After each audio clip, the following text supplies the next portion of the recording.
Мына Нұр Отан іші.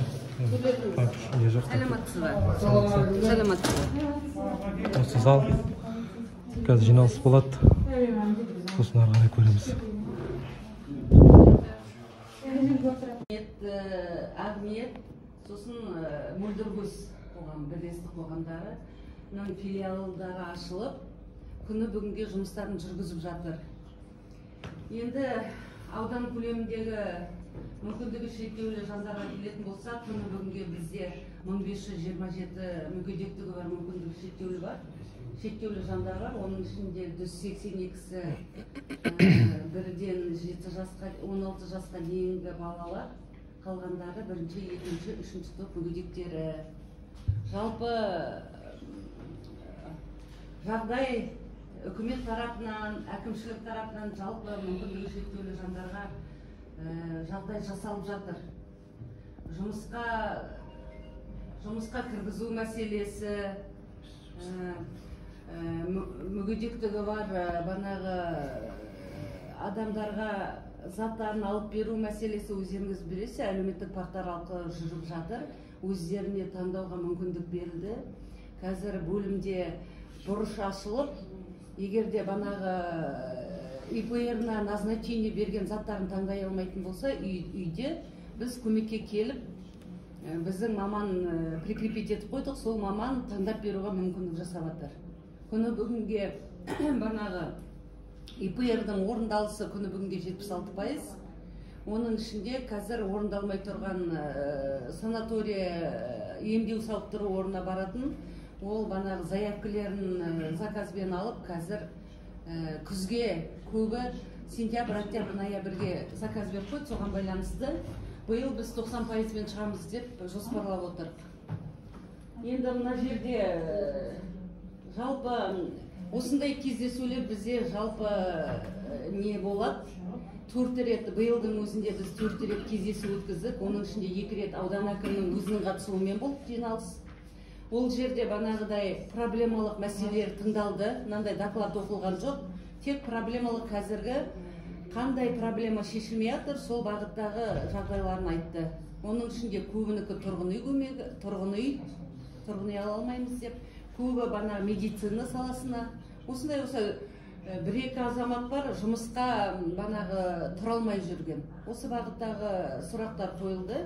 Мүмкіндігінше, қолымыздан келгенше біз өзіміздің бөлімнің атынан қолымыздан келгенше бәрін нетіп жатырмыз, шешіліп жатыр. Оның және банағыдай қандай жаңалықтар болып жатыр, биылғы жылдан бастап қандай өзгерістер бар, ИПР-ларына байланысты банағы подгузниктерге дополнительный қосымша не беріп жатыр, соның бәрі айтылды. Жалпы негізі таныстырылып жатыр жандармен. Биылдың өзіне кешегі сессияда енді өткенде айтылды ғой, 7-де 5 еселенген айлық есепті көрсеткіш көлемінде көмек берілген деп жатыр. Соған 25.100 теңгеден қосымша ертең қазанға сол ақшаны салып қойды. Биыл 31 тамызға 20.000 теңге береміз. Осындай көмектер жасалып жатыр. Енді қандай нелер бар, сұрақтарын, өздерінің мәселелерін тыңдайық ағай. Сосын сол бойынша шешу жолдары қандай? Бар ма? Бәріміз бірігіп, сіздердің көмегімізбен, біздің көмегімізбен шешілетін жағдай болса, бірігіп шешейік. Ал оның несі шешілу жолы қиындау болса, оны жазып алып, сосын жоғарыға жазайық. Осындай бағытта. Сіз мен сұрақ қойыңызшы, өзім атым Едаятов Айбек. Мен жалпы енді қала ішінде белсенді азаматтардың бірімін. Осы именно көзі көрмеген адамдардың ішінде. Мен сұрайтын нәрсем, сіз жалпы өзіңіздің лауазымыңыз қандай? Аудандық жұмыспен қамту әлеуметтік бағдарламалар. Жалпы райсовездің басшысыз ба? Онда сізге тікелей сұрақ, мына енді айтқан сөзіңіз өте әдемі, жақсы, нәтиже расында жоқ емес бар. Қай салада болса да, құрылғы болсын, басқасы болсын, бірақ ең өзекті проблема бізге компьютерлер беріліп жатыр, телефондар беріліп жатыр. Бірақ өкінішке орай оны оқытатын адам жоқ. Сол мәселені дейтін шешуге атсалысуыңызды сұраймыз. Себебі дейтін, бізге қанша жерден мемлекет беріп жатса да, ол өтірік емес, шын. читающий машина миллиондаған компьютерлер читающий үйде шаң-шаң болып жатыр, немесе немересінің қолында, қызының қолында. На самом деле инвалидтің өзіне берілген нәрсе, ол инвалид өзі пайдалана алмай жатыр. Сол мәселе жөнінде не айта аласыз? Өте дұрыс көтеріліп тұрған әңгіме мынау деген, бізде проблемалық мәселелер жоқ емес бар. Қазіргі сіздің қойған сұрағыңыз бойынша біз соцзаказ бар ғой, бізге 155-ші ерекшелікке қаражат қаралады. Күні бүгінге біз 2 миллион қаражат қарап қойдық соцзаказ өткізуге. Соның ішінде компьютерлік сауаттылыққа мүгедектігі бар, мүмкіндігі шектеулі жандарды алайын деп отыр. 30 адамды сол компьютерлік сауаттылыққа оқытамыз. Жалпы жоспар бар. Банағы жоспар бойынша біз ноябрьге қойып отырық оқытуды. 2 айға ма? 1 айға. Алар сөздің алдында мен тақырып өте жаңа идеятым Айбек дейтін азамат. Бұл туа біткен Зағип жан. Айбек жақсы танымыз. Талғарда арнаулы көзі көрмейтін арналған школ-интернат бар. Сонда білім алған, дәріс алған бала. Қазір таңда Атырау облысында бірден-бір маман жаңа техникалық құралдардың жетік білетін қазіргі таңда хирург. Өзі оқытады, өзі үйретеді. Мына ноутбугымыз бар, айфонымыз бар, басқасымыз бар. Барлығы осы жігіттің қолынан өтеді. Қоғам бар ғой да? Өзінің эпосы бар. Жалпы негізі соцзаказға саламыз, енді ана жерден кім қатысады? Жоқ, түсінікті нәрсе ғой. Просто бізде мынандай нәрселер бар да, біреулер ұтып алады, оны меңгере алмайды. Сосын сіздің қойып атқан срогыңыз 1 айдың ішінде мүмкіншілігі шектеулі, именно бізді көрмейтін адамды үйрету өте қиын. Сіз 1 айдың ішінде 2 миллион ақша жою, ол дейтін үлкен ысырапшылық деп есептеймін. Себебі көзі көретін адамның өзін үйрету үшін компьютер толықтай басынан соңына дейін үйретудің өзіне 2 ай, 3 ай уақыт кетеді. Көзі көрмеген адамға үйрету одан да 3 есе уақыт талап етіледі. Себебі біз дейтін сіздер сияқты мышканы алып баса алмаймыз. Бізге дейтін арнайы бағдарлама бар, оны өздеріңіз өте жақсы білесіздер. Сол бағдарламаны бірінші көзі көрмеген адам дейтін экранның бетіне жазуды өзі дұрыстап түсініп біліп алу керек. Оның өзі адаптация, оның өзі уақыт. Сосын клавиатура, дым көзі көрмеген адам андай жүздеген клавиатураның ішінде ориентироваться өте қиын. Ол тағы уақыт кетеді. Сондықтан 1 ай мерзім ол өте аз мерзім. Жоқ дегенде 5 ай болу керек. 2 миллион жеткілікті ғой? Жоқ, 2 миллион 5 айға нетті жоқ, 2 айда мүмкін толығымен үйреніп. Толығымен үйреніп шықпайды. Мен сізге айтайын. Себебі дейтін 2 айдың ішінің өзіне тек қана клавиатурамен банағы папкада кіріп шығып үйренеді. Ол аржа интернеті бар, скания документі бар, бірден тыңдайтыны бар, анаусы, мынаусы, оның бәрін сонда ол дейтін қайттан үйрету керек.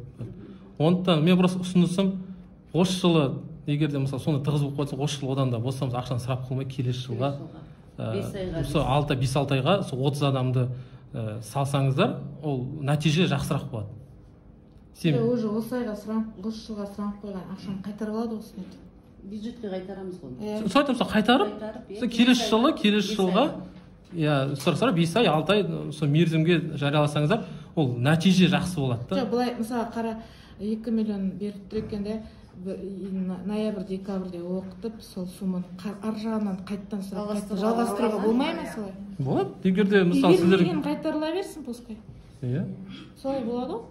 Сосын менде бір сұрақ болып тұр осы жерде да. 5 ай оқытқанда оны мұнда келіп оқыта аласыз ба 5 ай? Енді ол дейтін, егер де тех спецификация қалай жазылатын болса, егер сіздер біз мұннан деп отырмыз. Мұндан десе, мұндан оқытылады. Мұндан болса, мұндан оқытылады. Қалаға бар оқи алмайды. Мұнда болған жақсы. Ауылдың осы кенттің территориясында 5 айға келіп оқытса, біз неміз қарсылығымыз жоқ. Оны кейіннен сөйлесем. Оны кейіннен. Хорошо, мен Айбектің өзінің телефон алып, өзімен сосын жеке сөйлесем. Жеке сөйлесем.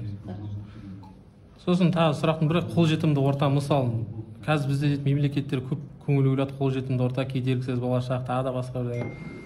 Сол мәселе жөнінде Нұр Отанның ішіне кіріп кетір, оның өзіне тек тактильный плиткалер мысалы. Жоқ, нелер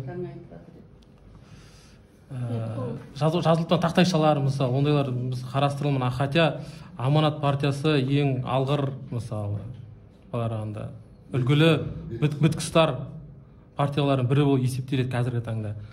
неге осы аманаттың ішінде сондай кедергісі өзі аманат партиясы өзінің кедергісі келешек деген бағдарламасы бар. атына жатса емес. Иә. Оны біз қабылдаймыз. Жоқ, қабылдағанмен нәтиже жоқ. Действительно нәтиже көрінбей тұр. Қазір не осы қалпына келтіру бұрынғы ескі зданиялар бар, қазіргі жаңа салынып жатырған ғимараттарға біздің былтырдан бастап біздің өзімізді бана қарай кірістіріп, біз уже оған жол беріп жатырған жоқпыз, қол қоймаймыз ана декларацияларына. Оған біз контроль ұстап отырық. Ана бұрынғы нелердің бәрін қазір біз бюджетный мекемелермен жұмыс жасап жатырық. Қазір неміз келетіні, әліміз келетіні бюджеттік мекемелер, оларға ақша сұрап, каждыйына нетіп, солардан бастап жатырық. Ең басты проблемамыз біз осы қолжетімді ортаны қалпына келтіру. Дұрыс айтып отырсыз, аманатқа мен жаңа басшысына да айттым. Сіздің хатыңыз бар ма жазған қаражат сұрап? Келеді адамдар. Ол кісілерді кіргізіп алу керек болады. Банағы немен келеді, арбамен келеді, салынған банағы несі де пандусы да неге сәйкес келмейді нормаға. Жоқ, мысалы, сіз есіміңіз Ажар деді ма? Ажар ханым да қараңызшы да, мысалы, біз именно мысалы маған мен инвалид ретінде кім не істеп жатыр, қалай сол маған негізі қызықтырмау керек та. Жалпы. Мен дейтін, мен білем, Қазақстан Республикасы азаматы ретінде мен үшін кедергісіз орта болу керек. Ал қалай болады, кім жасайды, не істейді, қалай, ол менің уже проблем емес та. Қазіргі таңда өкінішке орай ешнәрсе жоқты жоқ деп айту керек та. Оны бірақ шешу керек. Себебі аманат партиясының өзінің қаладағы филиалдарының өзінде бұндай жағдай жоқ. Енді ауданды тем более. Сондықтан ұйымдасқан түрде аманаттың үстіне ету керек қой. Сол әкімге осыны жеткізіңіздер. Аманат партиясының мысалы зданиясы мектеп, мысалы больницаларды да қазір көреміз ғой, бүйітсе аралап. Бәрі сондай жағдай да негізі. Хотя райсовет сіздерде маман бар, Инвогов KZ-ге сіздер тіркейсіздер, солай ма? Инвогов KZ-дің ішінде дейтін біз алдында қаланың өзін аралағанда 3000 объекттің ішінде тек қана бір 100 объектісі бар, әйтеуір бұлай шүкір қалғаны бір өтірік жазылған. Сондықтан сіздер мамандарыңызбен бірігіп, банағыдай соны қайттан дұрыстасаңыздар, мүмкіншілігі шектеулі адамдар орталарыңызға қоссаңыздар деген ұсыныс қой. Абына қатысушылар ішінде бар ма сұрақ? Саламатсыздар, мен Ташкентов Темірболат, бірінші группа Парас партисімен қазір өзі